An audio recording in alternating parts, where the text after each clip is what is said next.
ఉద్యోగాలు అన్నారుగా, మరి ఇక్కడ చెన్నూరు, మీరు చెన్నూరు నియోజకవర్గం తీసుకున్నట్టయితే గెలిచే ముందు వివేక్ వెంకటస్వామి గారు 40,000 ఉద్యోగాలు ఇస్తా అన్నారు.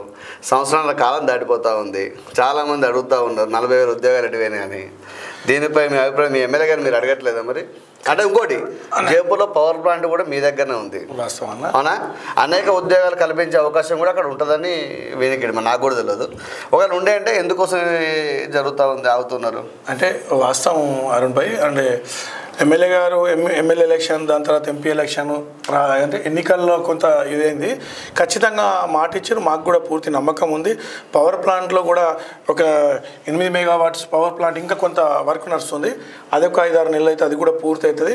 ఖచ్చితంగా దానిపై ఆలోచన ఉంది. అంటే ఎమ్మెల్యే గారికి పూర్తిగా ఇక్కడ, అంటే ఎమ్మెల్యే గారికి ఎందుకంటే తెలంగాణ రాష్ట్రం వచ్చిన తర్వాత వాళ్ళకి అధికారంలో లేకుండా ఎంతో ఇబ్బందుల పాలయ్యారు. అంటే